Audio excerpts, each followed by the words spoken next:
Down, joining us via video Skype is Webster Griffin Tarpley, historian and also economist. Webster, what do you make of this? Hi, Alex. Well, certainly it's a horrifying spectacle, whatever the reality is, right? To see all of this gloating and disgusting celebration about the alleged death of Gaddafi. Now, let's stress, this is alleged, and it's coming from sources that are notoriously unreliable. That is to say, the Transitional National Council, the people that NATO has appointed as the puppet rulers of the country. There are now two stories that seem to be competing. I think the basic reality is there was some kind of a motorcade of Gaddafi forces of some kind that was bombed by NATO, because that is the operative arm of what's going on, in the area of Sirte, where after 2 months since the NATO invasion of Tripoli, they were closing this pocket at the inside of Sirte, and certain Gaddafi forces were apparently attempting to get out. So there's a story that this person's convoy was bombed by NATO aircraft, and then there's an embroidered story which seems to borrow from the Saddam Hussein, which is that Gaddafi had taken refuge in a drainage pipe underground. Now, I stress again, it's all alleged by some of the biggest... Yeah, that's done to not make him look like a guy dying on the battlefield, but hiding as a rat. I mean, that's classic psychological warfare. He's called them, deservedly, they have been called rats and vermin all around the world, and they are. So they want to be able to apply that to him, that he's a sewer rat and so forth. You have to remember, somebody like Gaddafi, he's not called the Desert Fox for nothing. And somebody like this, I think, is likely to have doubles, right? The so-called doppelganger. So if you have doubles, maybe if you're going to take a position in Sirte, you must have a double or two with you. So the question is now, at the moment where the siege comes to an end, where the siege can't be maintained because of NATO bombing, then did these rebels kill a double, or did they kill Gaddafi? Now, the other question is, we can see on Al Jazeera and Agence France Presse, they have films of Gaddafi being captured alive, apparently wounded or alive. Again, an individual purporting, or they claim is Gaddafi, captured alive. This person is then loaded into what looks like a pickup truck, or they call it an ambulance, I don't know, being obviously harassed by these terrorist al-Qaeda goons. And then later on they show you pictures of this same person allegedly dead. So a mass of contradictions. Even Hillary Clinton, who was, of course, eager to gloat when she was told about this, said, well, of course, we've heard fantastic stories from these people before. In fact, we heard he was killed inside of his compound a few months ago, and we heard he ran to Venezuela in all of this. Also, we know the rebels have been losing quite a bit, so this could be a propaganda coup, or he could have been killed in some other African country when the special forces went down to Uganda last week. I mean, the truth is, when we've been lied to by a group over and over again, we can't believe a word they say, so we just don't know. Precisely. There is now this air of mystery. I believe Obama wanted to hang back and gloat last, because we've had Sarkozy gloating. By the way, he's speaking right now. Yes, Obama's on right now, but he waited because everybody else has now gone first. Ban Ki-moon went first. Madame Ashton of the European Union, Haig, the foreign secretary, Sarkozy, of course, trying to get out there in front. Now, Obama comes last, which is also his stealth profile in this entire thing. So let us just bracket this now. Let's assume... Stay there. I want to get your analysis straight ahead. Webster Griffin Tarpley's our guest, tarpley.net. We're Infowars.com. Stay with us. Okay, so Obama just finished speaking a few minutes ago, El Presidente, and maybe he's a Gaddafi double. In fact, can you pull up that Gene Simmons photo right next to Gaddafi? I mean, he does have a lot of doubles. Gene Simmons has been rumored to actually be Gaddafi. There's even a better one than that, where he looks just like Gaddafi. We're showing it to Prison Planet TV viewers. But by the way, there's a story I want to get into. It's up at the drudgereport.com on the bottom of the left-hand side. It's our article. It says, Egypt's top Facebook revolutionary now advising. So the State Department has their guy advising Occupy Wall Street. I want to get into that color revolution as well, and where you see that going. But finishing up... Go Nim. Yes, but finishing up with the Qaddafi. Go ahead. Look, let's assume for the moment that these reports are true. We don't know. One question is then, what's with the succession? Some of these reports say another son of Gaddafi, Motassin, has been either killed or captured. Then there's Saif. He's principally the political heir to Gaddafi, the father. So Saif al-Islam, what's with him? They have stories now. His motorcade is surrounded and he's going to be captured. Who knows, right? Maybe that's him. Maybe that's a double for him. There's also then Qamis. Qamis, reported dead by some, asserted to be alive by others. Certainly alive is Aisha, the daughter. She's, I believe, in Algiers. So a lot of this goes on. There's also Musa Ibrahim, the very courageous and capable spokesperson for the Gaddafi regime, and he is also continuing to operate. And some messages may come through Syria. Watch that RAI channel in Syria. But now, assuming Gaddafi is out of the picture, what happens? Well, the obvious thing is this was the only thing that kept this rebel coalition together. And the idea is this. Inside the rebel coalition, you have two main groups. One are the Gaddafi renegades and the Gaddafi retreads, people who were ministers who then betrayed Gaddafi. So this would be Jalil, who is the head of state. He's the head of the council, and Jibril, who's the head of government, Hillary Clinton's boyfriend. Now, Jibril has already said that he will quit when the war ends. And from the other side, you've got the al-Qaeda people, right? The actual terrorists, the killers, the people who have been fighting in and from what I'm reading, they're the dominant group, and now they're saying they've got thousands of shoulder-launched surface-to-air missiles, so we've got to all give our rights up because the freedom fighters have missiles. So the idea is you've got the Gaddafi renegades and the Gaddafi retreads on the one hand, and that's the public international face of the new regime, if that's what it is. And on the other side, you've got the killers, the bloody-handed al-Qaeda veterans who have been killing U.S. forces and carrying out acts of terrorism, according to anybody's definition. And at the top of that, we seem to have this guy, Belhaj Hassadi, that I had identified back in March. And Hassadi he's done things like telling Jibril and Jalil, you guys get out.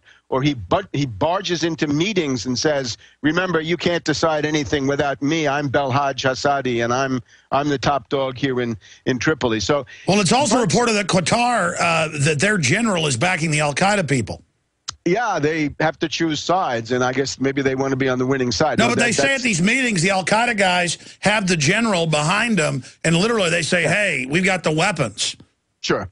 So this looks like a civil war brewing. Now, the Gaddafi side is the third side in the civil war, and that, I believe, is the South, right? The black guys in Fezzan and the southern part.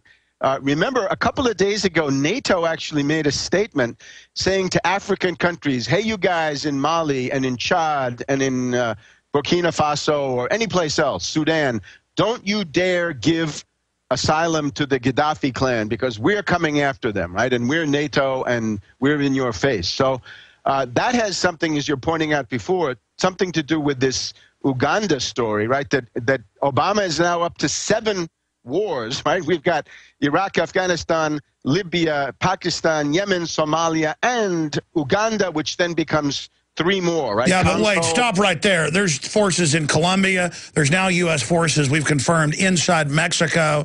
40,000 dead the last 3 years, bigger than Vietnam per year per capita. I mean, this is just full global invasion. What's your count? A dozen, maybe. We may be up to a dozen wars, maybe 15, right? With Obama, the sky's the limit. Does he get more peace prizes, though, if he hits 100? I think they're going to institute a Nobel Prize for hypocrisy and give it to him.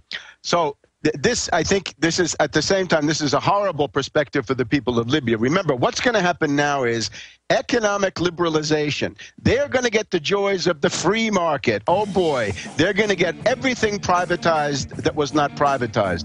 And the oil will now be looted by that doesn't mean companies. Actually privatize it. It means hand it over to the bankers. Stay there. I want to finish up on the economy.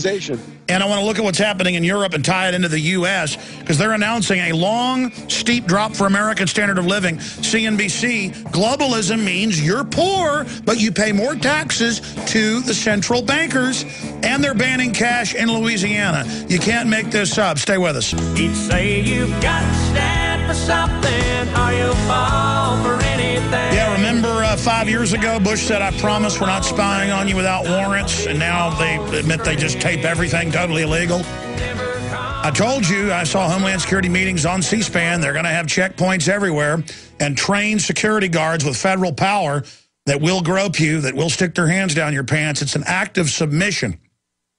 All over the country today, TSA checkpoints on highways. They say, oh, you don't like it, don't fly. You don't like it, don't drive. They're already announcing you have to have TSA approval to have a job. They're announcing you can't, in your business, use cash in Louisiana unless you're a big box store. Can't have resale goods like garage sales. Can't have lemonade stands. The whole country's turning into a prison. The government's created all these new agencies, all these new control freaks who work for the offshore banks to exsanguinate, to suck dry the country, to raise your taxes and then hand the infrastructure over to foreign banks who then will charge you for everything you paid to build.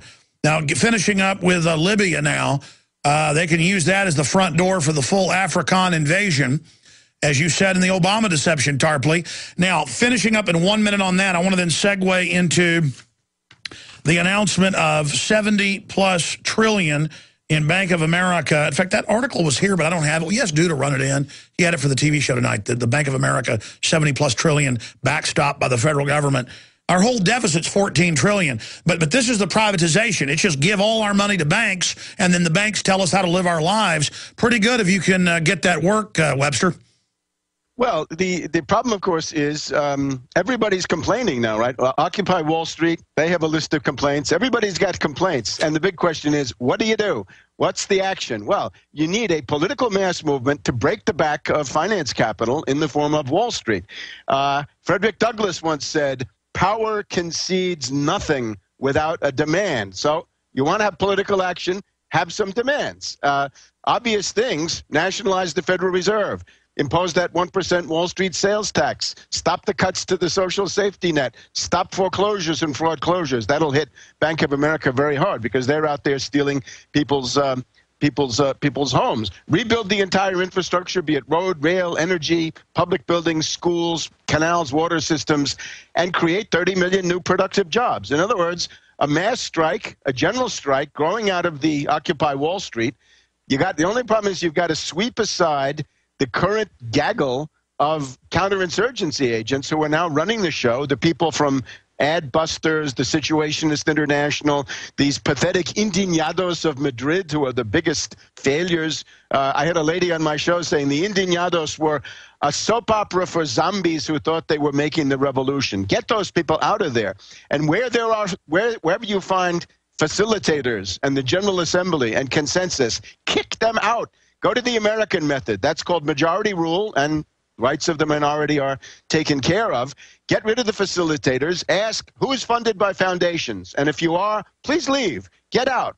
That will clear the air enormously. Yeah, but my thing is they want to push for austerity on the middle class to pay in banker bailouts. And on the right, they got Herman Cain pushing a new sales tax on the people to track and control everybody.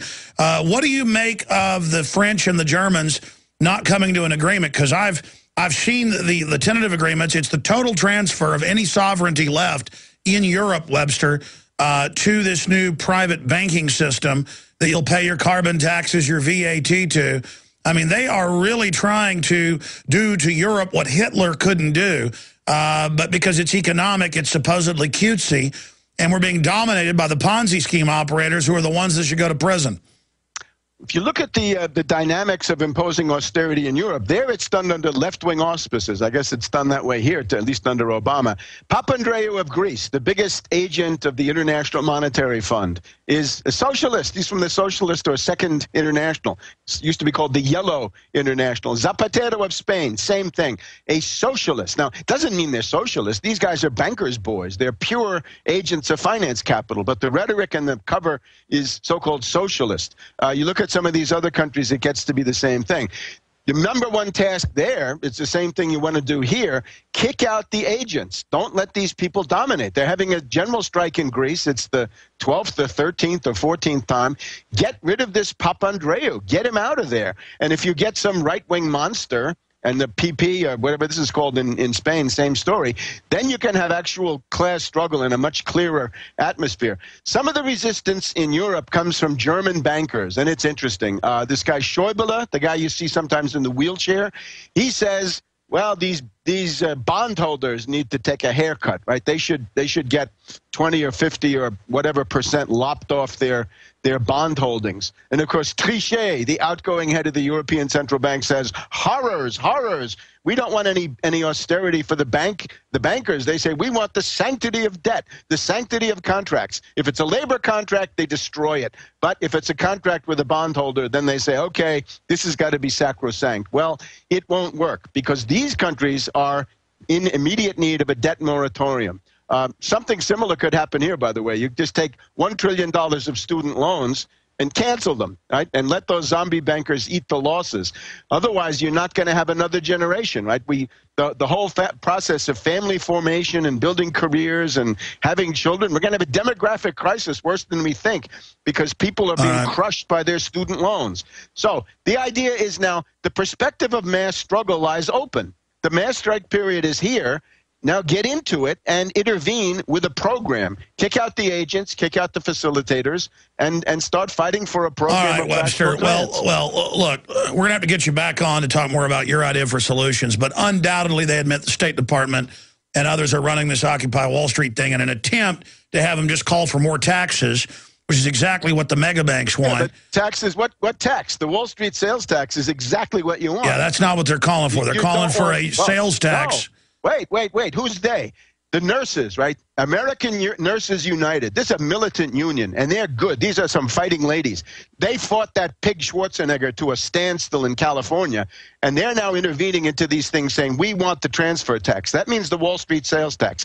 And the only reason that doesn't go through is because you got a bunch of facilitators, these creeps, the people who wouldn't let John Lewis come in and wreck everything they touch. They wouldn't allow this stuff to be voted on, because otherwise it would be. Webster, we're going to have to look at that more later, but I appreciate you joining us to talk about the situation in Libya. I appreciate you being on with us. We'll talk to you more in the near future.